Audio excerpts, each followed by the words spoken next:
curious, Judith, how did you retain that? Because I think most kids, I think it's safe to say, have that. They have that veil is still very thin, particularly the younger they are between the worlds. And you obviously now are not only prominent in the field, but you're still living it. How did you retain it? Was it like your parents encouraged it or? No, absolutely not.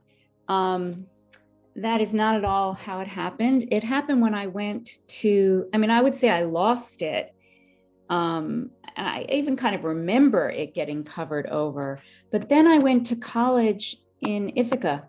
I went to Cornell, and suddenly I was in a place where there was a huge horizon, and the sky seemed endless on top of the hill at the college. And the nights were thick, the darkness, there wasn't that light that you have in the city. So there was really, and it all just woke up in me. Ithaca was very ahead of its time as far as organic food. It had one of the first food co-ops in the country, and people were very down to earth. It was the early 80s, so people were still kind of in a way in the 70s, which had a very strong back to the land movement.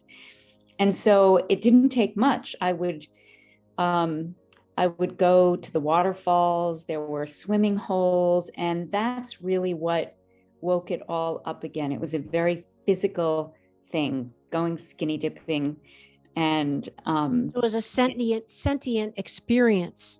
It was like your body connected, remembered, or yes, that happened first. Okay.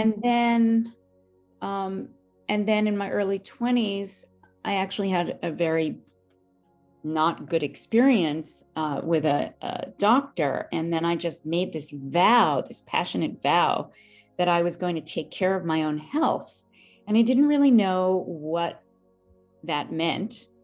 But just several months later, I was reading a women's empowerment magazine. There were a lot of them in the early 80s. This one was called Women of Power. And there was an interview with an herbalist. She called herself a witch. She kept goats, and she knew the plants. And then it all flooded back to the front, right from that childhood image of myself sitting under the tree. And I said, I need to learn this. And I wrote her immediately, because that's what you did then. Yep. You had to write a letter. You had to get a stamp. Right, yes. And that I began my training, and it was with someone in the Catskills. And I met someone up there who was teaching in New York City, a woman named Robin Rose Bennett. And with this group of women, we just met every week, and we would go into Central Park. And we did everything with the plants. We sang to them, we sat with them, we learned every part of them, we made everything with them, we ate them, we made oils, we made tinctures, and I didn't take a single note for the first year, nothing in writing. I just let it be completely from my presence of just being with the plant.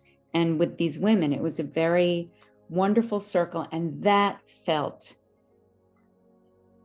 like a memory, like an ancient memory, that it was a tribal thing. People did this in community.